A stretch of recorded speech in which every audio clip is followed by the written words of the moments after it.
নমস্কার, সকলকে স্বাগত জানাই আমাদের চ্যানেলে। আপনার দিনটি শুভ হোক এই প্রার্থনা করে আজকের ভিডিওটি শুরু করছি।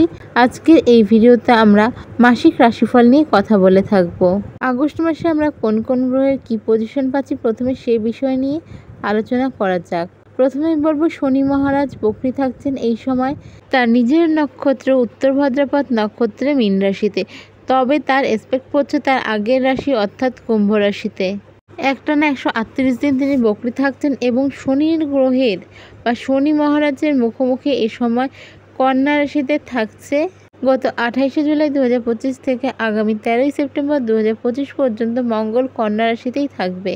এছাড়াও গুরু এবং শুক্রের আমরা কেদার ও কুবের যোগ লক্ষ্য করব এই সময়।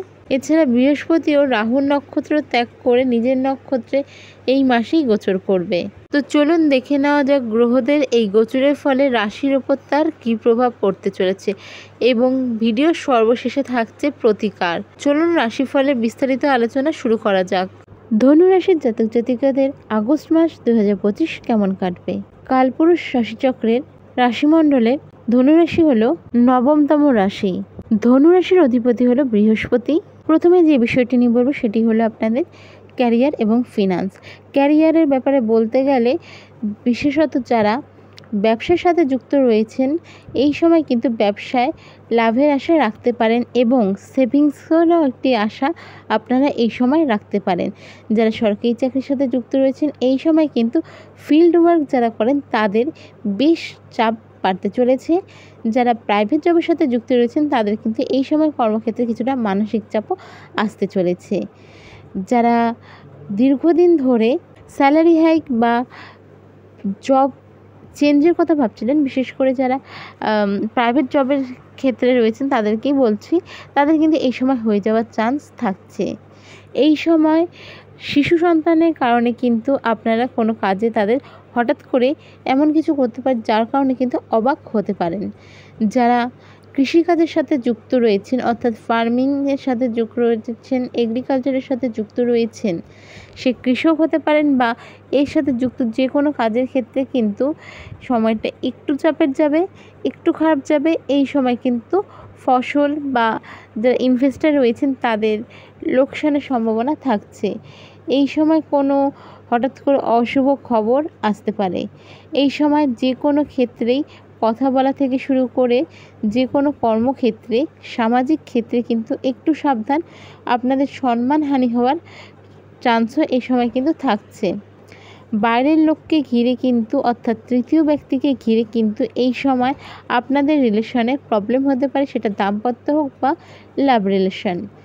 এই সময় কিন্তু প্রিয়জনের কাছ থেকে হঠাৎ অপমানিত হতে পারেন আপনারা। এই সময় ফটকা ইনকাম বা আকস্মিক ধন প্রাপ্তির সম্ভাবনাও আছে। এই সময় কিন্তু শত্রুর সাথে আপোষ হতে পারে, তবে সেক্ষেত্রে কিন্তু লাভের আশা আপনাদের থাকছে বা প্রফিট আপনাদের থাকছে। তবে শত্রুপক্ষকে অন্ধবিশ্বাস কিন্তু একবারেই এই সময় করবেন না। এই সময় কিন্তু বিবাহ সম্পর্কিত কোনো আলোচনা বাড়িতে হতে পারে। যাদের বহুদিন ধরে বিয়ে হবে হবে করে হচ্ছিল না বা যাদের কোনো কারণে বাড়িতে মানছিল না তাদের কিন্তু ফ্যামিলি মেনে নেওয়ার সম্ভাবনা থাকছে। বাড়িতে মাঙ্গলিক অনুষ্ঠানের সম্ভাবনা থাকছে। মাসের মধ্যভাগে বাড়িতে পৈতৃক সম্পত্তি নিয়ে কোনো আত্মীয়ের সঙ্গে কিন্তু অশান্তি, আলোচনা নিয়ে বিবাদ, এই জিনিসগুলো হওয়ার সম্ভাবনা থাকছে। এই সময় কিন্তু অল্পতেই আপনাদের রেগে যাওয়ার সম্ভাবনা থাকছে, তাই রাগকে কন্ট্রোল আপনাদের করতে হবে, নয়তো কিন্তু সব কিছু বা কোনো ইম্পর্টেন্ট জিনিস আপনাদের হাতের বাইরে চলে যেতে পারে। এই সময় চাকরির স্থানে কিন্তু মানসিক চাপ বৃদ্ধির সঙ্গে সঙ্গে ক্রোধ বৃদ্ধির সম্ভাবনা থাকছে। নিজের অ্যাঙ্গার ইস্যুকে আপনাদের কিন্তু কন্ট্রোল করে কাজে মন দিতে হবে, নয়তো হয়তো সামান্য কিছু রাগ, কয়েক সেকেন্ডের ব্যাপার আপনাদের কর্মক্ষেত্রে কিন্তু বড় কোনো প্রভাব ফেলতে পারে। এই সময় কিন্তু কোনো ব্যক্তির দ্বারা আপনারা উপকৃত হতে পারেন। এছাড়াও এই সময় কিন্তু আর্থিক ব্যাপারে অন্যের সহায়তা পেতে পারেন। পরিবার পরিজনের ক্ষেত্রে কিন্তু মধ্যভাগে সম্পর্কে একটু অশান্তি সৃষ্টি হতে পারে। প্রথম দিক এবং শেষের দিকে মোটামুটি ভালোই থাকছে।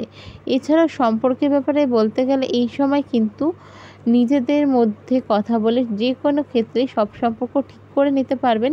তবে আগেই বুঝতে হবে যে তৃতীয় ব্যক্তির কারণে আপনাদের কিন্তু সংসারে বা রিলেশনে অশান্তি হতে পারে এবং এটা ইন্টেনশনালি তৃতীয় ব্যক্তি করার চেষ্টা করবে। এই সময় আপনাদের অর্থাৎ আগস্ট মাসে আপনাদের শুভ সংখ্যা হলো 23 অর্থাৎ 23।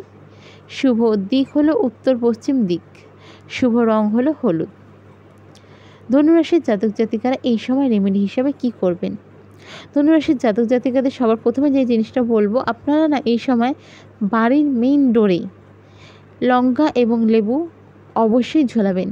যে কোনো একটি শনিবার থেকে এটি শুরু করুন। শনিবার দিন যখন আপনি লঙ্কা লেবু ঝোলাচ্ছেন, একটি একটি করে 3টি লঙ্কা 3টি লেবু বা 9টি লঙ্কা 9টি লেবু, একটির পর একটি, মানে একটি লেবু 9টি লঙ্কা 9টি লেবু নয়, দুঃখিত, 3টি লেবু আর 9টি লঙ্কা, এইভাবে আপনারা ঝোলাতে পারেন। আর পরের শনিবার এটিকে ফেলে দিয়ে আবার নতুন করে ঝোলাতে পারেন। এর ফলে না আপনাদের ওপর যে কুনজর, যে শত্রুপক্ষ অ্যাক্টিভ থাকছে বা এই সব জিনিসগুলো না অনেকটা এফেক্ট কমে যাবে। আর অবশ্যই রেমেডিটা করবেন কিভাবে? সকালবেলা স্নান করে চেষ্টা করবেন কিছু না খেয়ে। অনেকে হয়তো মেডিসিন নেন, তার জন্য কিছু খেতে হয়, সেই ব্যাপারটা আলাদা। তবে চেষ্টা করবেন সকালবেলা না খেয়ে স্নান করে এই রেমেডিটা করে নেওয়ার। এরপর সন্ধ্যাবেলা যে কোনো শনিবার যান, গিয়ে নিজের ছায়াদান করে আসুন। যাদের পক্ষে ছায়াদান করা সম্ভব হচ্ছে না, তারা একটি সরষের তেলে প্রদীপ জ্বালাবেন, অবশ্যই কালো তেল দিয়ে। এই রেমেডিটা শনি মহারাজের কাছে গিয়ে করুন। আপনাদের প্রচুর বাধা বিপত্তি এই সময় কেটে যেতে পারে। এছাড়াও বৃশ্চিক রাশির জাতক জাতিকাদের ক্ষেত্রে এই সময় হেলথের দিকে কিছু প্রবলেম দেখা দেবে এবং চলাফেরার ক্ষেত্রে একটু সাবধানতা থাকতে হচ্ছে। সেই ক্ষেত্রে হনুমান চালিসা পাঠের মাধ্যমে দিন শুরু করুন। এই রেমেডিগুলো করুন, দেখবেন অনেক অবস্টেকলস থেকে আপনারা বেরিয়ে আসতে পারছেন। অনেক বাধা বিপত্তিগুলো আপনাদের সামনে থেকে যেন একা একাই সরে যাচ্ছে। এই জিনিসগুলো নিজেরাই বুঝতে পারবেন। ভিডিওটি যদি ভালো লেগে থাকে অবশ্যই সাবস্ক্রাইব, লাইক, শেয়ার করবেন। জয় শ্রীকৃষ্ণ, রাধে রাধে।